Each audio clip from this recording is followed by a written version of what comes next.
go, White Tiger Qigong. Oh, let's do that one. He was only a healer, he said, but he did direct a powerful energy generated from his own body into his patients. It was nothing like any acupuncture I'd ever had. I was getting really powerful electric shocks and couldn't control my movements at all. And he showed us a clip of a documentary from 1970s called Ring of Fire. Have you come across this? Hello, my friends, and welcome to the podcast. My name is Mike Maher. I'm a breathwork coach, and I also host this podcast, which is mostly about breathing, but we delve into all the other areas of like wellness and health. And today, I've got a really cool guest for you. I don't know if you've ever heard of Qigong. It's the missing part of breathwork for me. I'll do a really bad job, but I'll just explain how I understand it. It's adding movement to the body and then breathing in time with it. It's something that I absolutely am going to get certified in. So depending on where you're watching this, I'm either a Qigong instructor or I'm just about to go through the process. Anyway, I'm just going to tell you the story because it's a really interesting story. White Tiger Qigong, they contacted me and said, would you like to do a podcast with the main person who you're about to see? And I was like, yeah, that sounds great. Oh, but you can't use video, it has to be audio only. And I was like, oh, well, it's on YouTube mostly. So people do listen to it on iTunes and Spotify, but it's also on YouTube. So we would need to have the cameras on. So they said, okay. And I never heard back from them until a couple of months ago. And they booked in the guest. And I was like, oh, okay, cool. So we're having a chat and the cameras are on. And he's like, okay, I'm going to turn my camera off now before we hit record. And I was like, oh, what do you mean? Because yeah, I don't show my face. Basically, he said, I took an oath not to get famous when I became a Qigong practitioner, Qigong Master. I was like, oh, that's freaking cool. So we need to tell that story because that's ace. In the video, you won't see the guy that I'm talking to. He is real. I have seen his face and he does very, very cool, has very cool stories about Qigong. He knows a lot of stuff and very, very exciting. And I may even get the opportunity to go and train with him in the Vietnamese mountains. How freaking cool does that sound? And so could you. You could do this too. That's what's coming up. The history of Qigong. Can you set things on fire with your hands? Can you move energy around your body? What can we do with Qigong? Is there any benefits to it for us personally, mentally, physically, spiritually? All that's going to be covered in here. So you're going to get a load of value. Join the thousands of people that have already downloaded my free 7 Essentials Breathing exercise PDF. The link is down below. I'll send you that straight away. You get access to 7 exercises, the what, the why, and the how. You can click on them and you can just breathe straight away. Get to sleep, reduce stress, reduce anxiety. So completely free. Loads of people have downloaded that, get lovely feedback all the time. Once you download it, you get access to my newsletter as well. Gives you discounts on my coaching if you want to work one-on-one with me. Gives you opportunities to get access to my Airheads events where we're putting on these big events to do with the breath and a load of other stuff as well. So please feel free to do that. And here is White Tiger Qigong. Take it away. Cheers.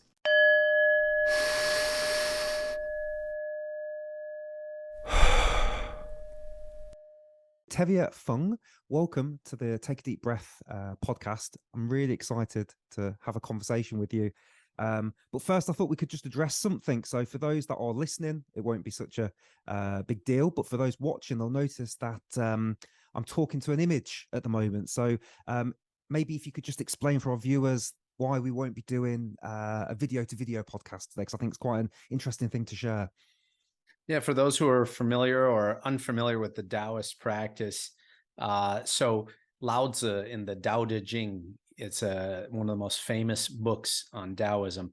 He talked about not becoming famous, and I took a vow in a Taoist sect, the Tianji Tao sect, and that was to never use my face for fortune or fame. Wow. So that was a vow I took, and so I actually care about promoting White Tiger Qigong, not myself. So this is the way to do it. And yeah, and I've been doing it for many years, and yet we still have thousands of students from around the world. So it hasn't hurt me too bad. Yeah, fantastic. And really fascinating, actually. And makes a lot of sense. It's actually a lovely sentiment to it. So yeah, very cool. And I can confirm for the audience that he is real, and I did see him on Zoom before we started hitting record, and I've seen his lovely face. And so but yeah, no, this is and I just wanted to again, just for people listening and watching, I really want to talk to you about Qigong, about your life. And so even though this is the very first podcast I've ever done where we don't have the person's image on the screen, I just feel like it's such an important conversation to have. So everyone sit back and relax, and I'm sure you're going to get a lot from today's conversation. So first of all, how are you feeling today, sir? How you doing? I feel great, and thank you for having me here. It's an honor to be here with you. Yeah, no, it's a real honor to talk with you. So yeah, let's get stuck in. I know it's always a good place to go back to a bit of the beginning. So maybe you can just share a bit about your story, how you found Qigong. I know that some things happened to you in your younger years. I've had a look at you, kind of your bio on your website and stuff. So it'd be just lovely to hear your voice and your words about your story, really, and what's led you to be this person you are today. Well, I was born with chronic illness. My sister was born with pneumonia. My brother was born with rickets. My grandmother died an early death of a respiratory disease. We've got colon cancer in my family. We've got heart disease. You name it, we've got it. I was basically born with 2 strikes against me. And my parents didn't want me to be on medications my whole life. They didn't want me to be in hospitals with doctors my whole life. So they wanted to find an alternative method to strengthen my organs, strengthen my body, strengthen my spirit. And they turned to Qigong. So every day after school, when I was 7 years old, I went to a Qigong Master and trained. And that helped strengthen my body and strengthen my spirit. And it had a very profound effect on me and my well-being. Now, fast forward years later, I was in a brutal car accident. Doctors told me I had to have surgery on my spine. There was no way around it. And also on my knee. And I went to my master. I was scared. I was young. I didn't want to go under the knife. And I know once you have spinal surgery, it's a one-way street. There's no turning back.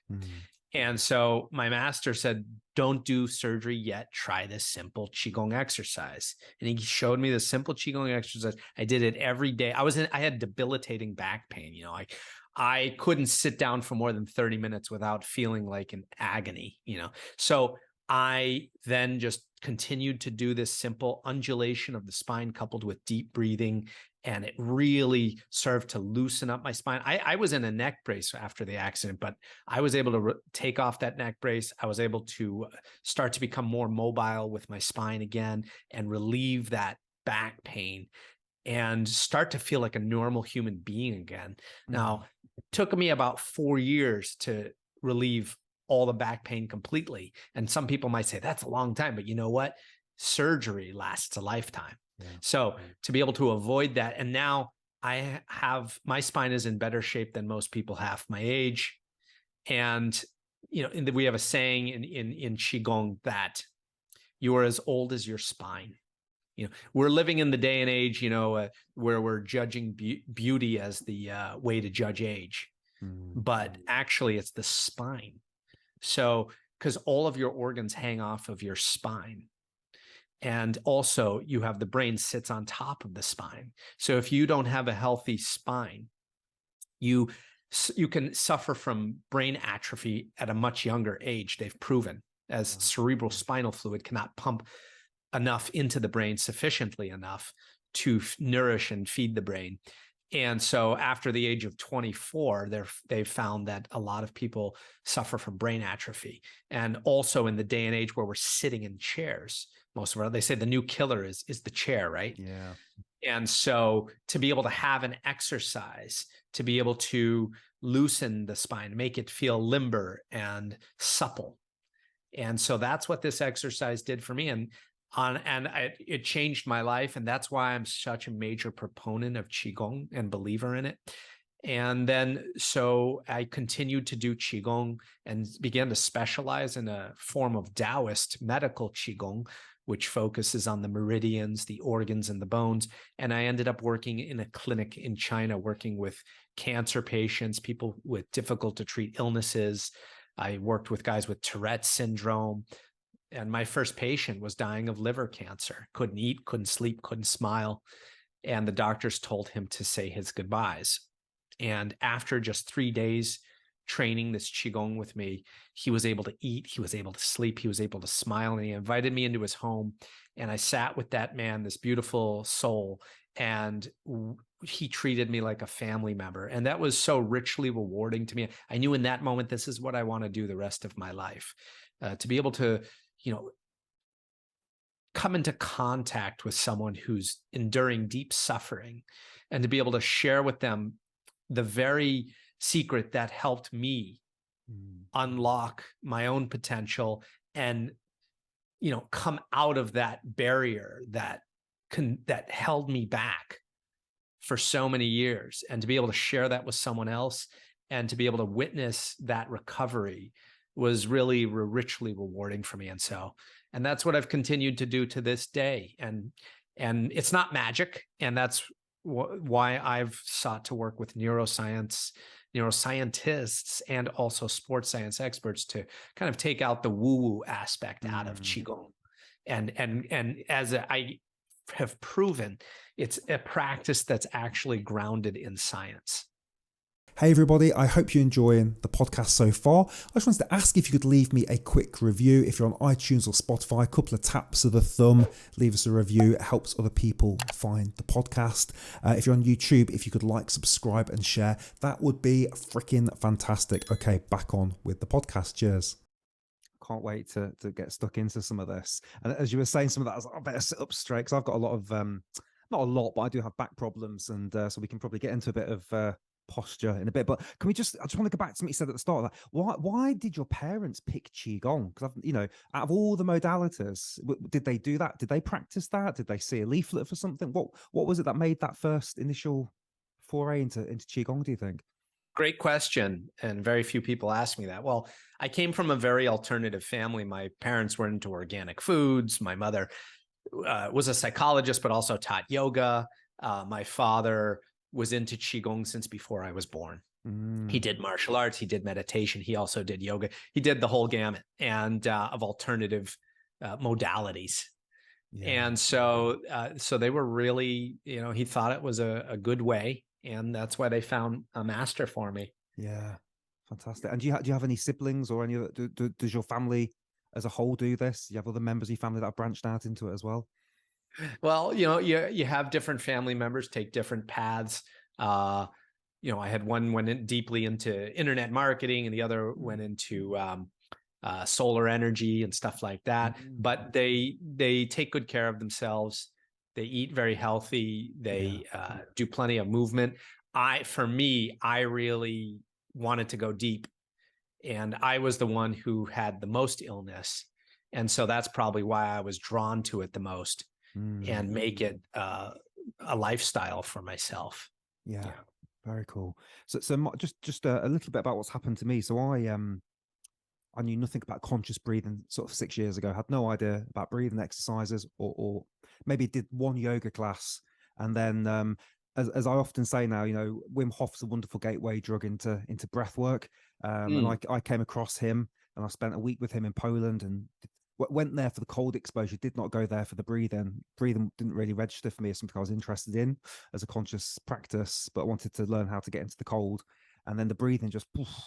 And so I went from that, and then I jumped into more of the scientific side of things and studied under Bateko and oxygen advantage and all of that side. And yet it was only very recently that I started to add some movement to the breath, because so often for me, the breathing was lying down and huffing and puffing, or maybe, in the oxygen advantage, we do some stuff where we're kind of holding our breath and we're running around a little bit. But the minute that I started doing a little bit of work with a Qigong instructor from London called Grey Cause, and I just started adding some movement, I was like, wow, this was the missing link for me. And I couldn't believe how good I felt and how simple it was. And so I've just become a little bit obsessed. And so when this conversation happens, like, oh, this seems like a really fortuitous time to have this conversation with you, because I'm just starting to get kind of awakened to this thing, but I know very little about it. So I don't know, could you share with us what it is, and maybe where its roots and history come from? I know that's quite a big question, but if you could give us a bit of a helicopter view of what is Qigong from your perspective. Yeah. So first we have to look at the traditional Chinese character for Qi. It's so Chinese characters are made up of radicals, and these radicals are they represent an element. So for example, the character for Qi is gas or air, and then it has another image of a rice kernel popping. So what does that really mean is that you put 2 and 2 together and it creates combustion, right? It creates an effect. So that's Qi. So just think of it like this. You breathe in air, and in Chinese you say xi qi. That means breathe in, inhale. And they use the word qi in xi qi, So you in with the qi, and then hu qi as you breathe out. So out with the qi, exhale. So what you're doing, essentially, you bring in that oxygen into your body, and that has an effect. You get energy. Think about it. You're about to push a heavy car. You take a deep breath in, and then so you're using that qi of the air, and so it has an effect once it goes inside your body, right? Same thing with food. You eat food and you get energy from it. So they have food qi. We call that gu qi. And then you have kong qi, which is the air qi from the air. Okay, so you have all these different types of qi that you can get. And we have di qi, which is earth qi. And if you think about it now, there's, the whole movement, literally a movement of earthing, they call it, right? Of going out barefoot onto the ground. So you get the energy from the earth and those frequencies from there. So now they're proving that's actually real, right? So that's essentially what qi is. And gong is the refined skill of working with qi. So the refined skill of working with energy. So that's what we're doing, is we're refining that skill of working with energy so we can then direct that energy where we want to go in our body. So that's a high level overview of what is Qigong. Now, there's 3,000 types of Qigong that are documented today. Whoa. So out of those 3,000 kinds, how do you choose the one that's right for you?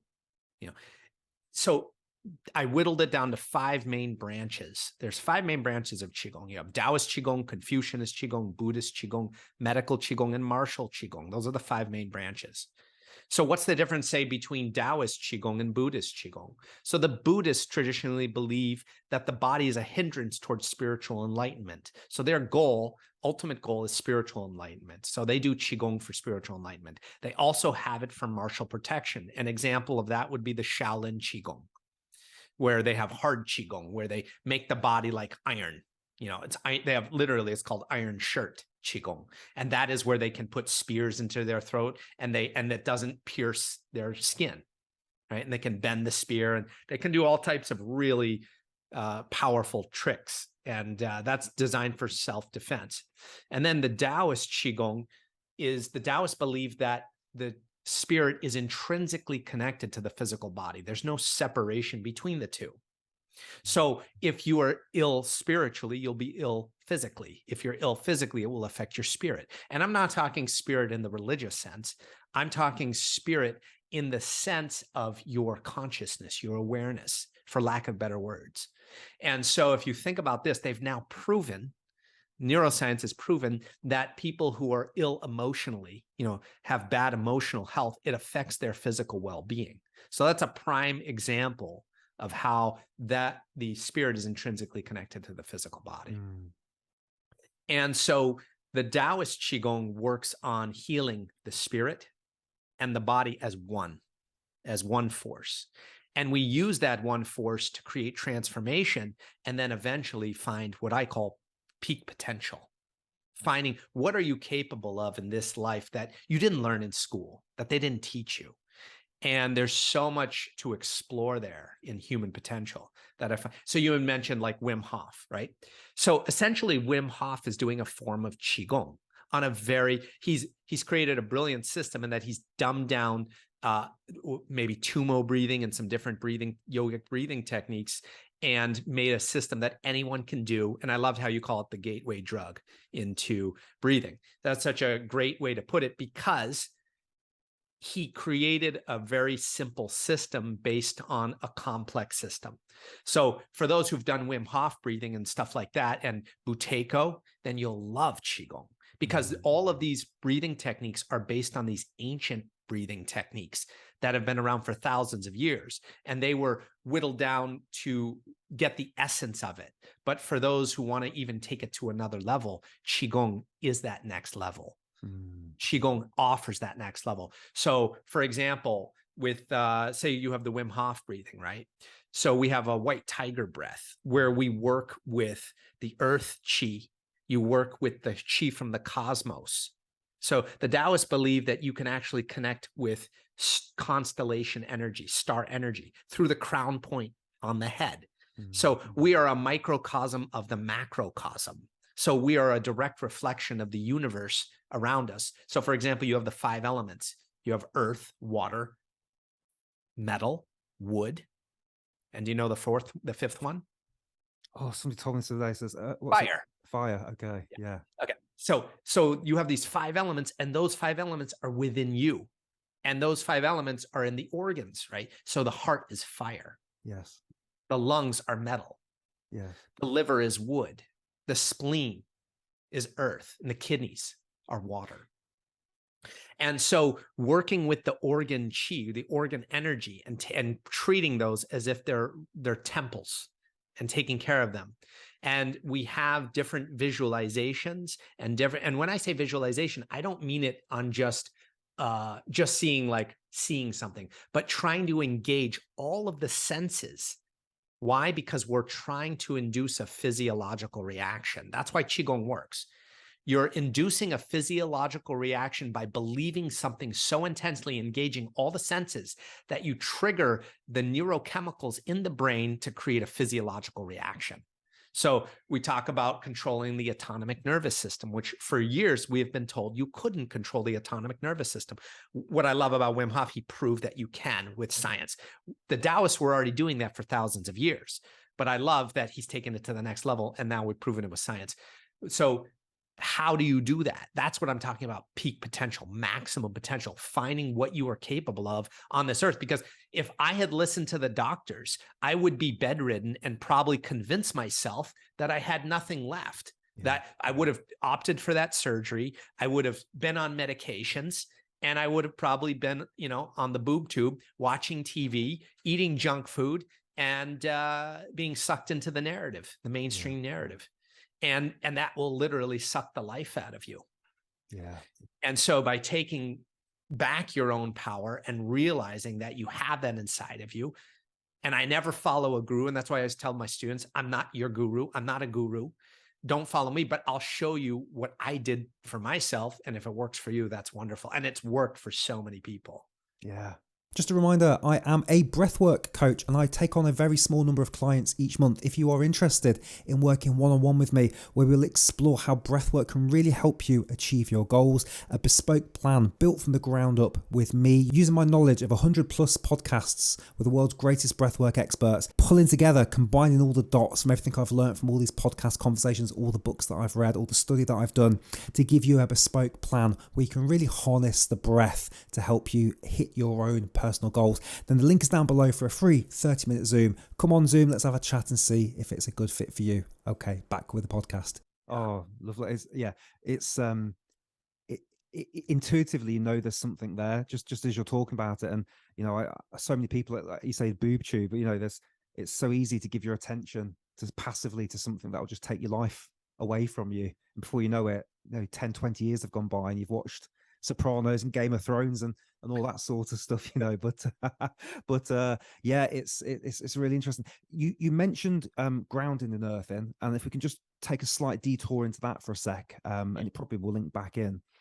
So I got to interview Clint Ober, who did a movie called, I think it's called The Grounding Movie, actually. It's had like 4 million views, and he's an electrical engineer. I don't know if you're familiar with that documentary or him, and he wrote a book called Grounding. And so since then, what you can't see right now, I've actually got a grounding mat here, got a grounding sheet on the bed, and I try and do my breath work barefoot now in the forest. Not always, need to get some grounding bits for that. What from your perspective, what's going on with the grounding? Do you recommend the grounding with the Qigong, or is it a different, is that sometimes, always? How do you incorporate touching the earth with your practice in your daily life? Well, it's a great question, because it didn't really hit me until I was training. I was living on top in a building. I was living on a high floor, and I would train on the roof. And then one day I went out to my master, and he said, something's wrong with your chi. And he said, something's wrong with your training. You don't have enough earth chi. He's like, where are you training? I said, I'm training on my rooftop. He said, there you go. He said, you're not connecting with the earth chi. And he said, you need to be training on the ground. So you get that earth chi. And he could see it and feel it, because he's at that high level where he could actually see that. And I was just blown away, because like, how can he see that and feel that from me? He's so in tune with it. So I have a rule now. I train with my feet on the ground, and if possible, barefoot.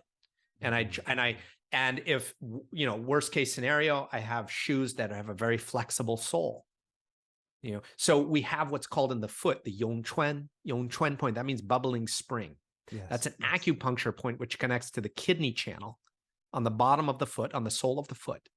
And when you grab the ground with your foot, the arch in your foot rises up, and that activates that bubbling spring. Okay. And so it creates this like magnetic force where it can draw the earth energy, and we can pull that earth energy up through the feet, up through the legs, and up into the body. Yeah. So you actually can start to, this is where we talk about that refined skill again of working with Qi. So I can draw Qi from nature. I can draw Qi from the earth and allow it to heal me and energize me and fill me with vitality. Mm-hmm. One of the things that I found is that, people think these old masters living in the mountains are just they have so much vitality. They think that they're just like these like recluses that just sit there really quiet. No, they have so much energy and vitality into their old age. Yeah. And that is what I love about it. And I'm not a spring chicken anymore, but I'm filled with a lot of energy in my daily life, and I attribute it to Qigong. And that is connecting with the earth energy, connecting with the sky energy, the energy from the sky, connecting with the sun energy, grabbing that, drawing that in, connecting with it. Yeah. So you're connecting with nature, and that's the 5 elements that we're talking about again, going back to that. Yeah. So the earth is one of those 5 elements. So I think it's great to do that. The grounding practices that you're talking about, and the mats. I got to get into that too. I got to get on that tip. So yeah, there's actually something you can get for your shoe. Any shoes, by the way, you can kind of retrofit them, and a little bit goes. It's very discreet as well. It goes in the side of the shoe, and as you have a little bit of moisture in your socks, it creates the connection, and then it comes around the shoe and goes to the base. And so, in theory, you can make any pair of shoes grounded. So even when you're going, to the shops, or you're just walking in the park and you can't quite take your shoes off, you can be touching the earth, which is very cool. And they're not very expensive either. So people listening, it's worth checking those out. And you mentioned the sky energy there. For me, it's like there's this really cool kind of mix now of like ancient practices and the science. And I don't know if you're familiar with Dr. Andrew Huberman. He seems to have exploded over the last couple of years. He's a neuroscientist, and he talks a lot about the power of daylight. And just in the morning, first thing before you look at your phone, just get outside and get some daylight on your eyeballs and on your skin. And most people, it's obviously sitting in the bed dark, scrolling on the phones and that sort of thing. So that's also incorporated from what I'm hearing you're saying. There is a practice there where I guess it's touching the earth, but also being outside, I guess, is just enhancing it. Would that be fair? Is there more? Absolutely. Is there any more you can say about the daylight side of things? Yeah. Yeah. So just like what you were just talking about, so we have the golden elixir breath, where we go and we connect with the morning sunrise, and we stare at the morning sunshine with our eyes closed, and we breathe in and draw in that golden sunlight in through our eyes. And we then create a pool of saliva in the mouth, where we visualize that and feel, not only visualize, but feel it. Feel the warmth of that sunlight going into the saliva and creating this golden, what we call a golden elixir. And then you swallow that, and it circulates throughout the body, goes into the gut and heals the gut. It's really beneficial and it feels great. And then we have a skin breathing practice where I can actually open the pores on my skin. I can't show you on video, but I show all my students. And it's not magic. It's just I've gained mastery over certain systems of my body. Just through a lot of practice. So you open the pores in your skin, and you go in the sunlight and you breathe it in. You breathe in the sunlight into your skin. You can feel it just warming your skin, and you get that fire of the sun. So that fire chi, and that's really nourishing, and it just feels so good. Just like you're bathing your body in this sunlight, and then working with that, and then you can circulate it wherever you want it to go.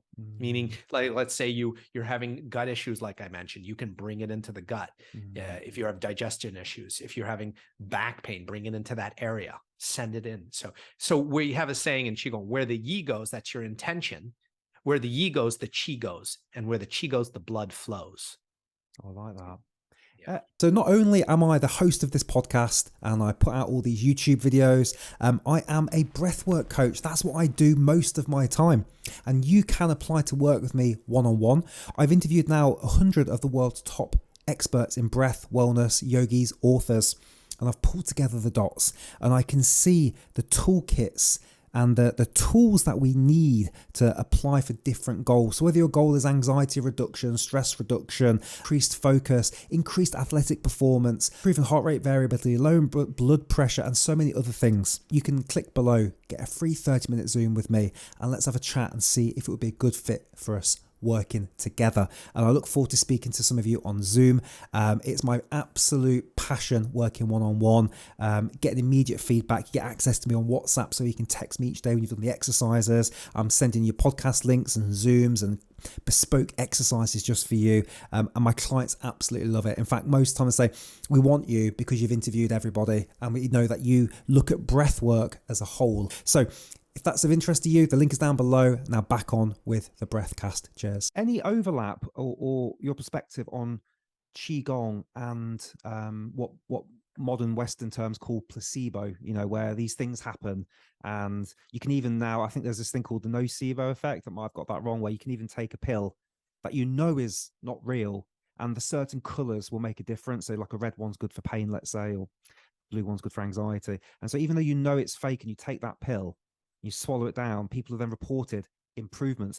It feels like, from my very distant view, there's some overlap there maybe in terms of the intentions you're setting in Qigong and this thing that we call placebo. I'd love to get your thoughts on a bit of that. Yeah, it's the placebo effect times 4. So the placebo effect, you just assume it's going to work, and what happens is you're inducing a physiological effect, right? But when we engage all of our senses to further induce that physiological effect, it's much more powerful. So I'll give you a prime example. My master put me in, we have cold water training in the Taoist practice. My master put me in a cold water when I was a young guy. He put me in a cold water and he said, okay, now warm yourself up. I'm like, what do you mean warm myself up? I'm freezing. He said, warm yourself. I said, what do you mean warm myself? Okay, feel the fire. I said, I feel cold. He said, no, you got to feel fire. See the fire, hear the fire crackle, feel it, and believe it. And he said, if you don't believe it, it's not going to work. You have to believe it so intensely. You're hot, you're sweating. You feel the fire, you feel it, you see it with your mind, you engage the senses of the hearing. So you hear the crackling of the fire, and eventually my body started to warm. Anybody can try this on their own. Try that on their own. Yeah. Now, you have to believe. People always say to me, do you think this Qigong stuff will really work for me? I said, it doesn't matter what I think. Do you believe it? And you have to believe it so intensely. You have to have this unwavering faith that it's going to work. Now, I'm not saying, you got into a car accident, you break your bone, just believe it and don't go to the hospital. No, that's not what I'm saying at all. But like, let's say you have a common cold, right? Or like me, you have back pain, debilitating back pain. You keep doing the Qigong and you believe in it, that it's working, and you feel your back becoming stronger. You feel it becoming more supple. You see your spine growing and becoming stronger, and it's gonna actually start to work. And so we, in neuroscience, one of the greatest discoveries that I found in the correlations with how Qigong works is that in neuroscience, when you go through a traumatic experience, think about the last time. I want everybody to think about the last time they went through a very traumatic experience, and then they relive that experience over and over and over again in their head. I don't believe there's anybody who hasn't experienced that, right?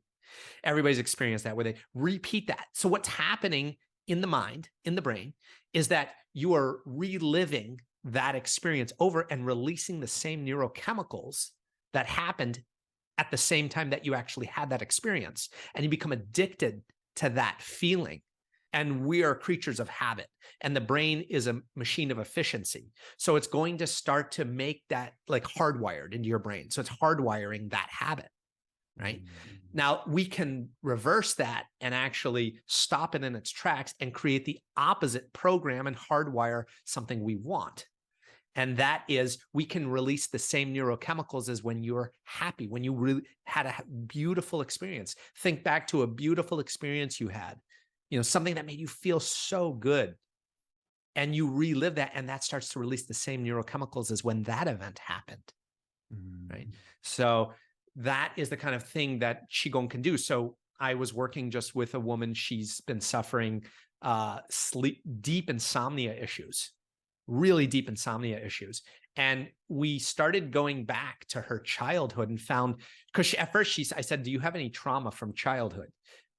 And because I wanted to do a Taoist exercise, it's called releasing the 3 acquired minds, where we go back into the trauma, because the Taoists believe that you've been programmed since birth. Your parents gave you your name. They told you what to believe. They told you what to think. And you accepted that as reality, right? Then you went to school. The teachers told you what the history books say, and and you accepted it as reality. So that shaped your perception of reality. But how do we find out who is the true you underneath that and go back to the primordial state and find the raw you? And you have to peel back those layers. And the first stage of that is releasing emotional issues and trauma. And so we went back and we found, lo and behold, she had deep emotional trauma when she was a child that revolved around sleep.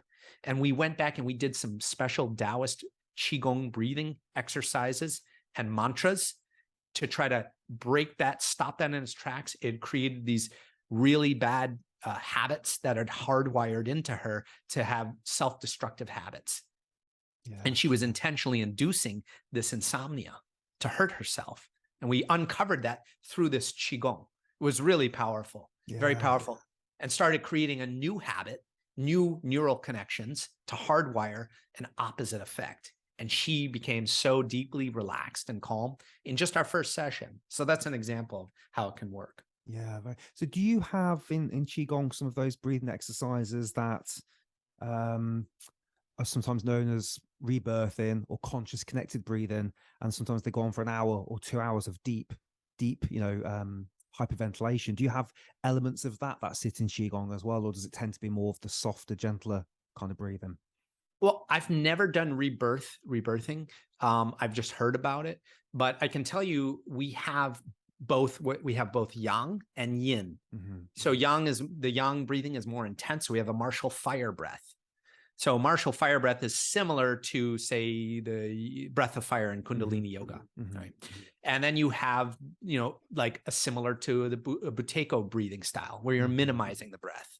Okay, we call that womb breathing. Okay, where you're really slowing down the breath and you're going to. The difference between those techniques and this, I can't comment on rebirthing because I haven't done it. The difference is we're engaging more senses with this, so it's more complex, so it's more challenging.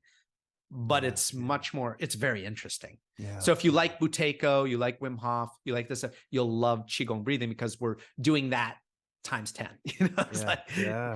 It engages a lot more. So it's a longer practice. It takes a lot longer to learn. Like if I taught you womb breathing, right? You can learn the Buteyko breathing very quickly. So then you already have that foundation. That's great. Now I can start to give you other steps to add to that.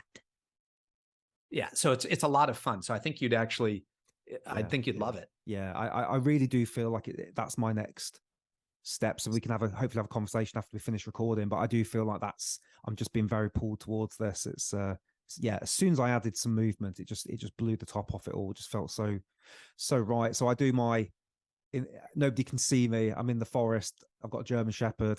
She's running around chasing sticks and squirrels, and I'm normally barefoot at around 7 a.m. just doing some breathing with just a bit of movement, just with no guidance other than what my body wants to do, with a bit of tapping sometimes. And it just feels wonderful. It just feels like such a wonderful thing, but I have no formal training. I don't teach it and I want to learn it. So it'd be good to maybe talk to you about that afterwards, actually, because it's, it just feels like so, and I'm sure there's many people listening to this right now as well that have done Buteyko, done Wim Hof, and still it always feels like there's something else. That's how I in my mind, it's like something's missing from these practices. And for me, it's been the movement, but obviously there's much more to it.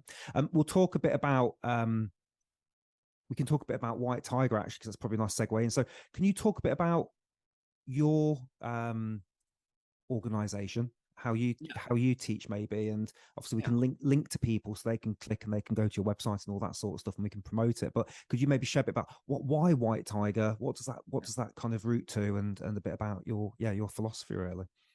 Well, I studied in my time over 50 different styles of Qigong and martial arts, and I found that there was really 3 different systems of Qigong that I found I could get tangible benefits immediately, and that any person could learn pretty much, but yet be challenging enough for even a professional athlete, So it's easy enough for anyone to learn, but also challenging enough for the athlete. So these 3 systems, I call them the Trinity System. these three systems of Qigong consist of 5-animal Qigong, which is the first medical Qigong form ever created over 2,000 years ago by Hua Tuo. He was a Chinese medicine physician to the emperor. And he took the Wu people's shaman. This was like the Wu people were 5,000 years ago. They created shamanic Qigong. So picture like a tribal people dancing around a fire, putting animal skins on and like getting into trances. That was the first Qigong ever created 5,000 years ago. Imagine how much energy they felt from that. That sounds so intense, right? Yeah. So Hua Tuo took those kind of animal dances and he evolved it and added a Chinese medicine element to it. So working on the meridians, the bones, and the organs. And so he created more of a system. So he created a systematic style of Qigong called 5-animal Qigong, which I'm teaching actually in November here in Vietnam, doing a 3-week master course and optional teacher training. And that system is one of my favorite systems I've ever learned. It's super dynamic. There's many different styles of Qigong, by the way, that are created post-cultural revolution or standardized post-cultural revolution. White Tiger only teaches pre-cultural revolution Qigong that was not standardized during the Cultural Revolution. For those who are not aware of the Cultural Revolution, back in the 1940s and 50s, you had Mao Zedong. He came into power into China, and he wanted to eliminate any connection to the ancient culture. So Qigong masters, Chinese medicine, they stripped the spirit out. And was their intention good? Maybe. His goal was to make Qigong for the masses as a cheap form of healthcare. But in that, so they standardized Qigong and they stripped out any references or Taoist connotations, Buddhist connotations, and just kind of made an amalgamation of different styles of Qigong and synthesized it into 4 standardized forms. So for me, I was really interested in the true essence of Qigong. So I studied Taoist Qigong, which appeals to me the most because it's connected with nature. So these 3 systems of Qigong are Taoist Qigong styles. And my mission for the past over decade has been to work with neuroscientists and sports science experts to fuse it with cutting edge science. And that has been so much fun and so illuminating.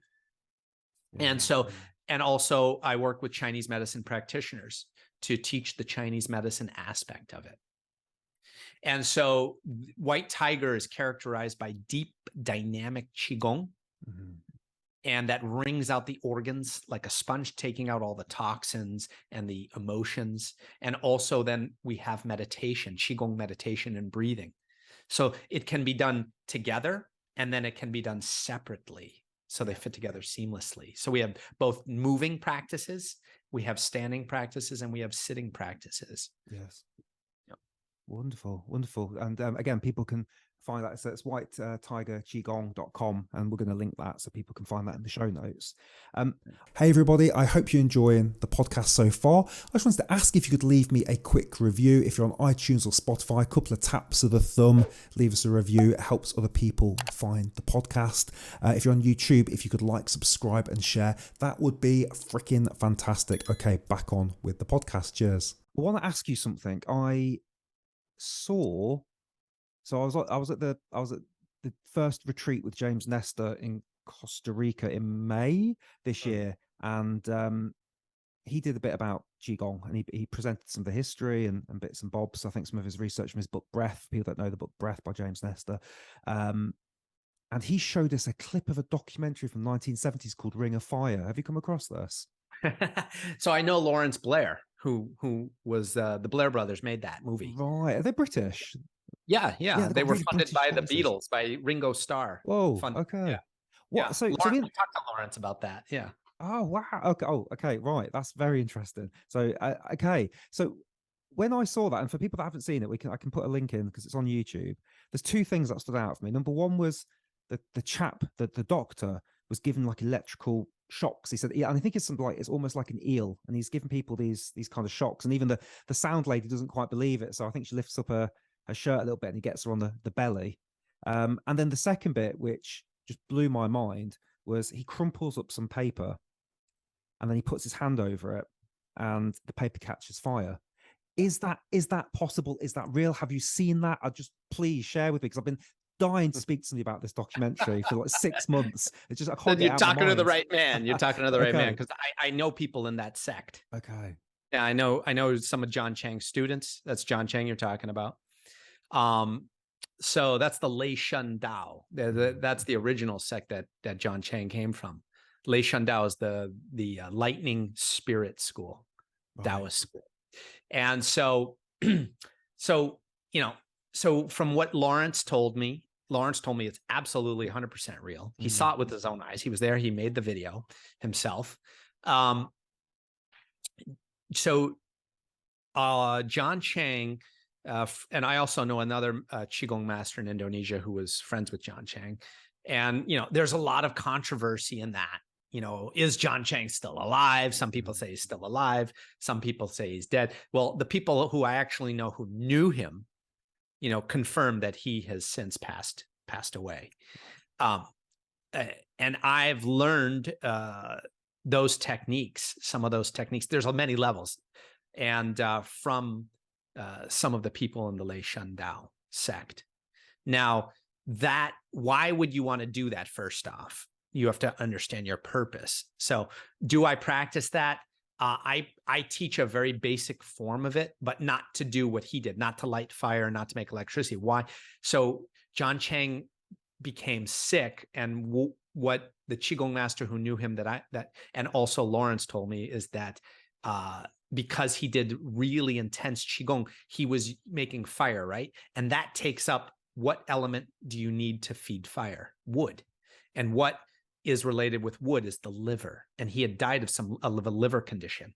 It was liver failure, from what I understand. Okay. And what I was told. Wow. And by people who actually knew him. And so that type of Qigong, so he grew up in the Suharto era where the Chinese were being slaughtered. They had 2 million Chinese were slaughtered in Indonesia during that time. So as I understand, as the story is told, he was using that as like self-defense, but eventually that era ended and he was using it to heal people, but he was also starting to use it for show. And that was where it got sticky and dicey. And which he even said himself that his master came to him and basically shredded him for doing that. And so that was his downfall. But was it real? Yes, I believe it was absolutely 100% real. How do you do it? He even says you have to know how to create the right proportions of yin and yang qi. Okay, and then you can use that for things such as pulling or pushing. So creating different magnetic polarities in the body. That's a practice we do, creating different magnetic polarities in the body. So changing the polarity in the hands. And then also he created electricity, as you saw, and fire. I don't teach that per se, creating fire, but I teach you how to do it on yourself for healing. Couple of his Australian students, he had stopped teaching also because a couple of his Australian students were lighting people on fire. That's what I heard. Whoa. Yeah, pretty intense stuff. Yeah, Jesus. But there are some hardcore people there. So I'm not a person who actually was there, studying with him. But I do, like I said, I do know people in that sect, and I do know his students, and I do know Lawrence, and another master knew him. Yeah. So I'm not the greatest expert in that area, but that's what I do understand. No, I've been dying since I saw that 6 months ago. I need to talk to somebody about that understands what's going on, because again, like maybe I just watched that and I intuitively thought, I believe that's real. When I saw that, it's like a 1970s documentary or 80s. I don't know. The video quality is not great.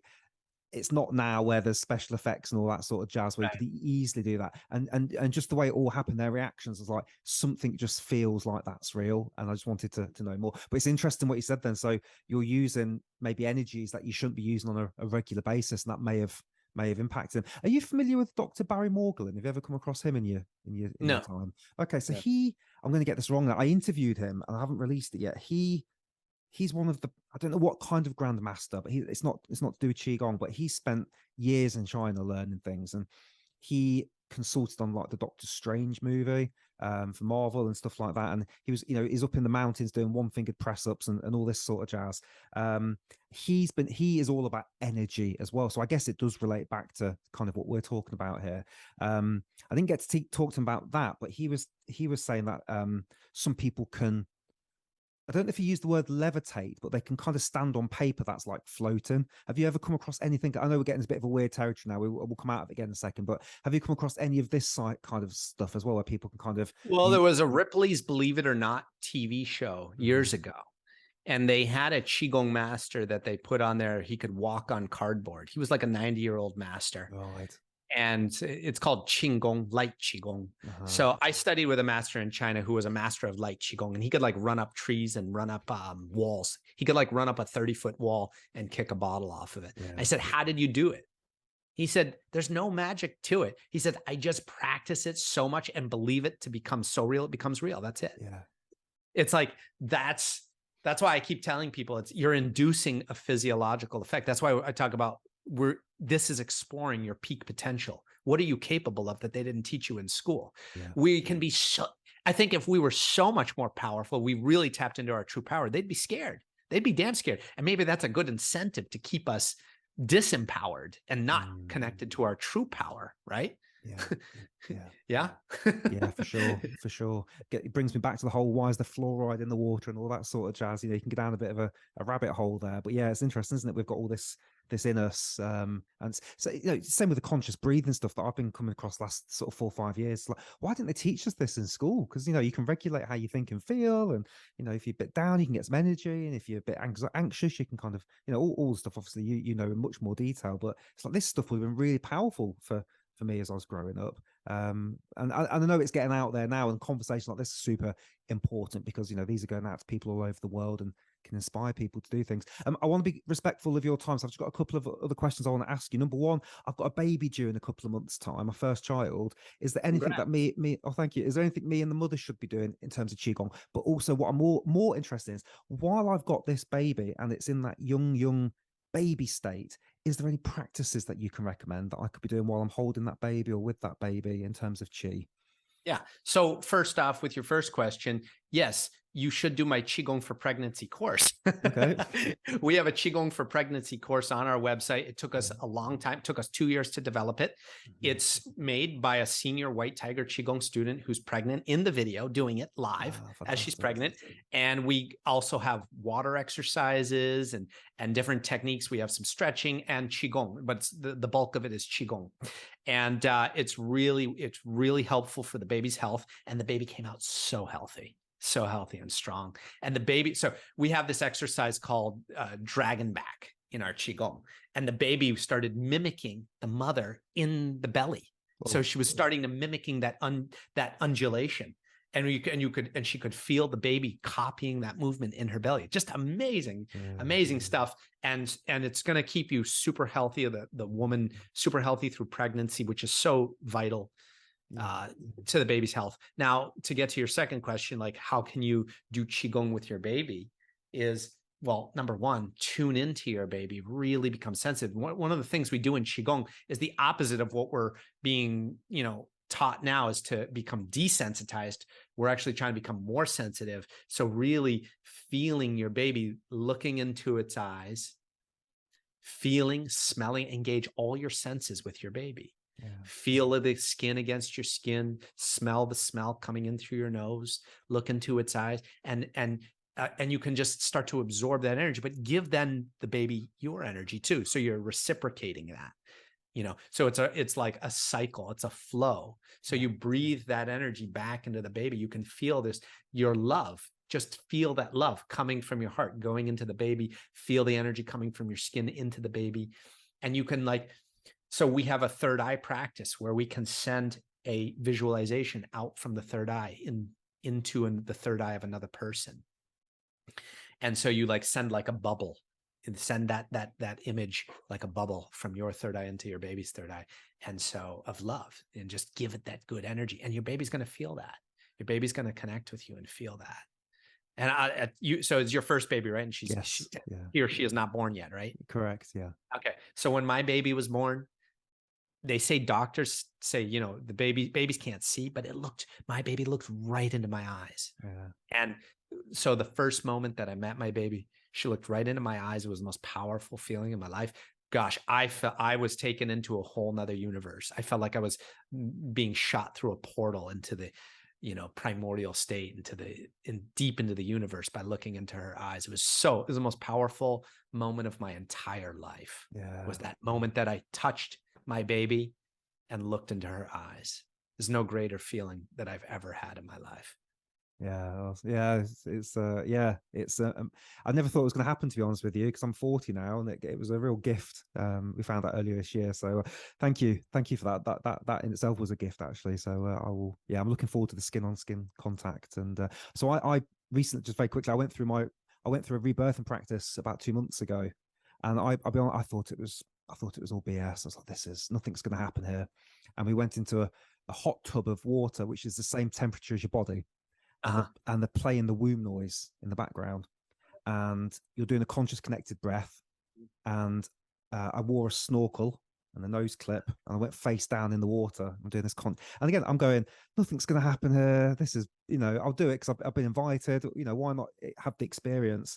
And then I could hear a girl screaming, and I was like, that's weird. Why is she screaming while I'm doing the practice? And it was only after the second or third one, I was like, oh, that's me. And I think I was so removed from it. I was like screaming through the snorkel. Anyway, short story.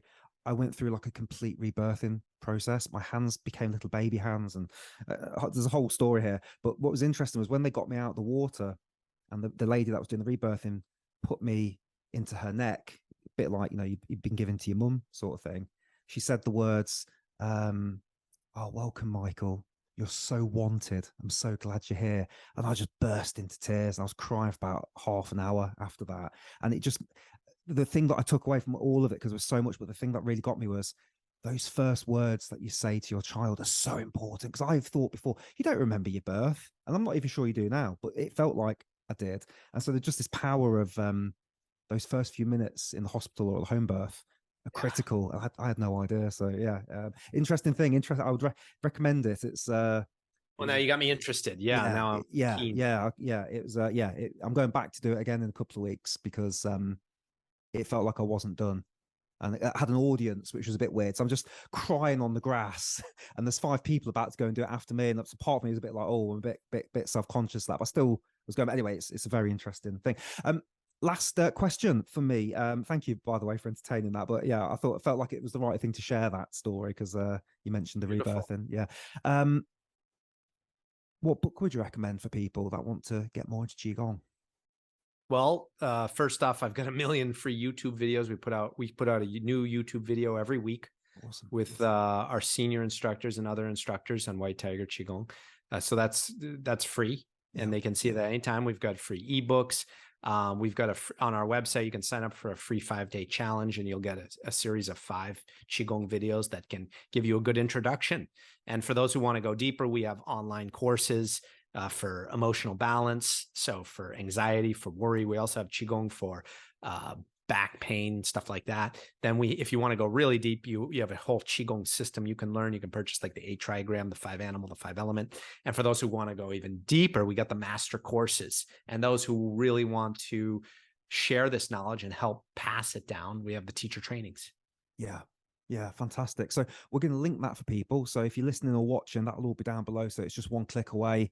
I highly encourage you to check out the website and the YouTube channel. So please do that. Any final words before we draw it to a close?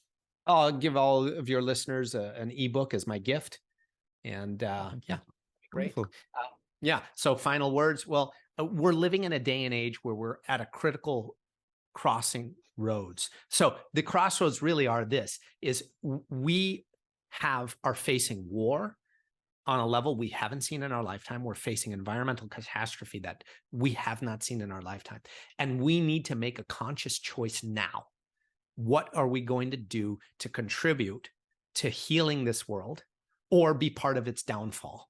And I am committed to being part of bringing healing to this earth in any way I know how. This is how I know how.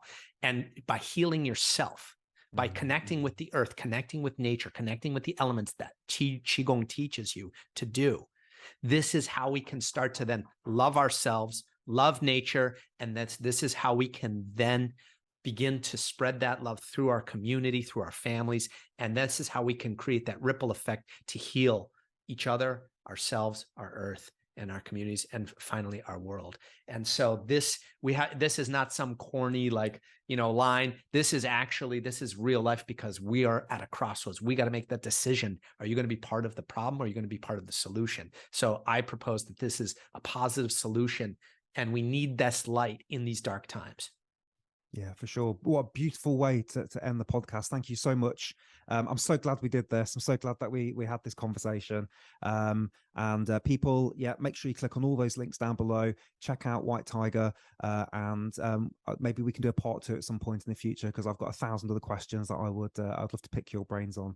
But until next time, thank you so much, and thank you everybody for watching and listening. Thank you so much for sticking to the end of the podcast. I hope you enjoyed that. I told you it was going to be a good podcast. I need to learn Qigong, because I was the person that was just lying down still all the time doing breath work. The minute you add movement to it, it becomes alive, and you think, this is the missing part of breathing. It's so important. Maybe I will see you in the Vietnamese mountains at some point in the future, or somewhere else, but I will absolutely be going deep into this modality because it just feels so right. Feel free to download my 7 Essentials Breathing Exercise PDF cheat sheet, whatever you want to call it. Thousands of people have so far. The link is down below. It gives you access to 7 exercises. You can listen to them, watch them, and it will tell you the what, the why, and the how for each one. Gets you on the newsletter, and then I can share with you discounts, upcoming events. We've got loads of stuff going on this year. I just want to kind of sneak it in. I am working on a membership program. You're at the end of this podcast, and not many people listening to this, so you are something that may be really interested in this. I'm just building all at the moment. I want to make it the best membership program. You pay a small fee each month, and you get access to live sessions with me and a load of other cool stuff, guests maybe. I'm just figuring all that. Very, very exciting. And it's a way that I can help loads of people. I work one-on-one with people, but I take on probably 4 clients a month. So I can help 4 people, but then it's hard to help a lot more. So I'm thinking something group. Maybe there's a few of us in that group, meet a couple of times a month, be really cool, get to know each other, form some community. Anyway, I just thought I'd drop that in. It's just something that's in my head. When I talk about it, it helps me, and maybe it'll inspire you to think about joining us once it kicks off. A big thank you for being with me. I really appreciate you sticking all the way through to the end. There's so many other things you could do with your time. So the fact that you're dedicated to be with us and learn about breathing, I'm very, very grateful for. If you're on iTunes, you can give us a review. Yes, please. If you're on Spotify, same thing. If you're on YouTube, you could leave us a little comment, a little thumbs up, a little cheeky smile, a thumbs up.